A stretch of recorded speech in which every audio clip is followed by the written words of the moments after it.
नमस्ते साथियों, मैं हूं आपके साथ में। देखो, आज अपन क्लास 10वीं की जो मैथ्स स्टार्ट कर रहे हैं। तो thank you so very much. अभी देखें, जुड़ने के लिए हमारे पास में पहला टॉपिक है, हमारे पास में वास्तविक संख्या। देखो, हमारे पास में पहला टॉपिक वास्तविक संख्या है। उसका शाब्दिक अर्थ होता है कि एक परिमेय संख्या होती है और एक अपरिमेय संख्या होती है, उसका मिश्रण होता है, उसे बोलते हैं वास्तविक संख्या। ठीक है। परिमेय संख्या का मतलब अपन ने छोटी क्लासों में देखा होगा कि जिसको अपन ऐसी संख्या जिसको अपन P/Q के रूप में, मतलब अंश तथा हर के रूप में लिख सकते हैं, उसे क्या बोलते हैं? परिमेय संख्या बोलते हैं। अब जैसे अपन के पास में आ गया 4/7, ये परिमेय संख्या है क्योंकि इसको अंश बटा यानी कि P/Q के रूप में लिख सकते हैं। जैसे अपन के पास में 10 आ गई, 17 आ गई, 4/5 आ गई। ठीक है। तो ये सब क्या हो गई? परिमेय संख्या होगी। ठीक है। इसी प्रकार अपन के पास में अपरिमेय संख्या होती हैं, कुछ अलग से हटके होती हैं, जिसको P/Q के रूप में नहीं लिख सकते हैं, मतलब भिन्न के रूप में नहीं लिख सकते हैं। और अपन के पास में उसकी वैल्यू जो परफेक्ट नहीं होती है। परफेक्ट का वैल्यू का मतलब क्या होता है? जैसे इसको हल करेंगे तो अपन के पास में जो 3 की वैल्यू है वो अपन के पास में रूट करेंगे, तब आगे मतलब इसका मान आता ही रहेगा। ठीक है। इसी प्रकार अपन के पास में 5 है। जैसे अपन बोलते हैं कि अपन के पास में ये 25 है, 25 का अपन रूट निकाल सकते हैं, 25 का 5 होता है, तो इसकी एक परफेक्ट वैल्यू है, तो इसको अपन परिमेय संख्या बोलेंगे। ठीक है। परंतु इसका अपन मान नहीं निकाल सकते, इसलिए अपन क्या बोलेंगे? इसको अपरिमेय संख्या बोलेंगे। ठीक है। इसी प्रकार आपको उदाहरण लेने हैं तो अपरिमेय संख्या का उदाहरण √7 ले सकते हैं, √11 ले सकते हैं, √13 ले सकते हैं। ठीक है। तो इस प्रकार तो अपन के पास में परिमेय संख्या होती है, P/Q के रूप में लिख सकते हैं, अर्थात अंश तथा हर के रूप में उसका मान फिक्स होता है, जबकि अपरिमेय संख्या का मान कोई फिक्स नहीं होता है, उसका जो दशमलव के बाद में बढ़ती रहती है संख्या, तो उसे अपरिमेय संख्या बोलते हैं। ठीक है। तो चलो अपन एक आगे करने की कोशिश करते हैं।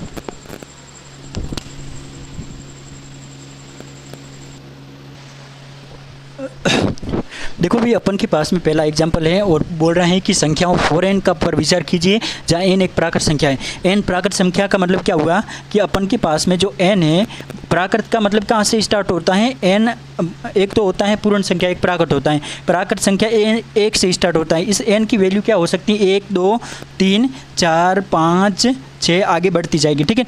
अब ये आगे क्या बोल रहे हैं? जांच करें कि n का कोई ऐसा मान है जिसके लिए 4n शून्य पर समाप्त होता है। शून्य पर समाप्त होने का मतलब क्या हुआ है कि अपन के पास में जो 4n लिखा हुआ है, अपन 4 की जगह आप देखो n की जगह 1 रखो, अपन के पास में वैल्यू कितनी आएगी? 4 आएगी। ठीक है। अब देखो, अपन के पास में 4n है, 4 की जगह अपन के पास में आगे क्या रखेंगे? 2 रखेंगे, तो 4 का वर्ग कितना होता है? 16 होता है। इसी प्रकार 4n की जगह अपन क्या रखेंगे आगे? 4n की जगह अपन क्या रखेंगे अब की बार? 3, तो अपन के पास में 64 आएगा। अब देखो, ये जब भी आपके पास में जब n का मान है वो आपने अलग अलग रखे, 1 2 3 रखा, परंतु आपके पास में जो क्या ये शून्य से समाप्त हो रही है संख्या, इसका मान शून्य से समाप्त हो रहा है? आप n मान रखा, फिर भी आपकी जो प्राप्त संख्या है वो शून्य पर समाप्त हो रही है क्या? शून्य पर समाप्त नहीं हो रही है। इसका मतलब क्या होता है? इसका मतलब क्या हुआ कि नहीं, n का ऐसा कोई भी मान नहीं है, n का ऐसा कोई भी मान नहीं है, ऐसा कोई भी मान नहीं है जो 4n को शून्य पर समाप्त करें, शून्य पर समाप्त करें। ठीक है।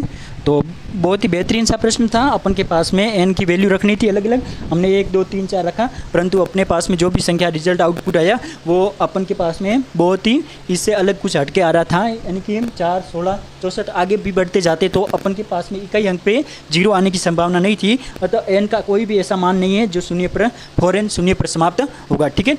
तो चलो आगे नेक्स्ट अपन करते हैं। ठीक है।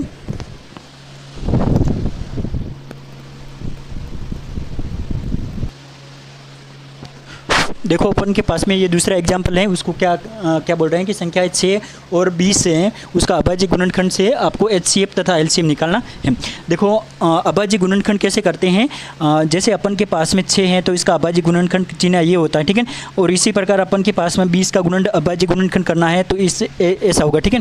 अब क्या करेंगे? यहाँ से सबसे पहले छोटी संख्या का भाग देंगे। ठीक है। 2 का भाग देंगे, कितनी बार जाएगा? 3 बार, और 3 का भाग देंगे तो 1 बार जाएगा। 1 आते ही अपन का अभाज्य गुणनखंड खत्म हो जाएगा। ठीक है। ठीक है। इसी प्रकार यहाँ पे सबसे छोटी संख्या का भाग देंगे, ठीक है। तो सबसे छोटी संख्या 2 है, तो 2 का भाग कितनी बार जाएगा, 10 बार, ठीक है। वापस 2 का भाग देंगे, कितनी बार जाएगा, 5 बार जाएगा, ठीक है। 2 5 10, वापस देखो अपन के पास में अब सिर्फ और सिर्फ 5 का जाएगा, 5 एकम 5, ठीक है। अब अपन को क्या बोल रहा है ये, अपन को यहाँ पे HCF बोल रहा है। HCF कैसे ज्ञात करते हैं, देखो 6 और 20 का HCF ज्ञात करना है, ठीक है। और आगे क्या बोल रहे हैं कि आपको LCM भी ज्ञात करना है। LCM किसका ज्ञात करना है, 6 और किसका ज्ञात करना है, 20 का। तो अब देखो इसका HCF तथा LCM कैसे ज्ञात करेंगे, ठीक है। तो इसका 6 का गुणनखंड कितना आया, 2 गुणा 3, तो 2 गुणा 3 लिख देंगे। इसी प्रकार 20 का गुणनखंड कितना आया, 2 गुणा यहाँ पे कितना आया, 5 आया, ठीक है। इसी प्रकार यहाँ पे भी लिख देते हैं अपन, ठीक है। इसका गुणनखंड कितना आया भाई, 2 गुणा 3, क्योंकि 6 का गुणनखंड किया तो 2 गुणा 3 आया, ठीक है। इसी प्रकार 20 का गुणनखंड करेंगे तो कितना आएगा, 2 इंटू कितना आएगा, 5, ठीक है। अब अपन को यहाँ पे LCM निकालना है, HCF निकालना है। HCF का मतलब क्या होता है कि अपन के पास में जो भी जोड़े कॉमन बन रहे हैं वही उसका HCF होगा, ठीक है। अब अपन के पास में 2 आ रहा है, ठीक है, और कोई कॉमन जोड़ा बन रहा है और इस दोनों संख्याओं में कॉमन कोई नहीं आ रहा है, तो इसका HCF क्या हो जाएगा, अपन के पास में HCF कितना हो जाएगा, 2 हो जाएगा, ठीक है। इसी प्रकार अपन को ये इसका LCM निकालना है। तो LCM क्या करते हैं अपन, जैसे 2 किस में सबसे ज़्यादा है वो लेते हैं, ठीक है। 2 इसमें ज़्यादा है, कितनी बार है अपन के पास में, ये LCM हो जाएगा।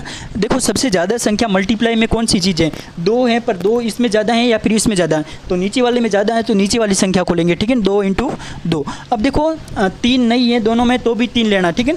तो अपन के पास में ये 3 आ गया। 5 है दोनों में नहीं है तो भी 5 लेना, ठीक है ना। आपके पास में ये 5 ले लिया। मेरे कहने का मतलब क्या हुआ कि अपन के पास में जैसे 2 सबसे ज़्यादा इसमें है या फिर इसमें, तो इसमें तो इसको लेना, ठीक है। अब 3 किसी एक में है तो भी लेना, ठीक है।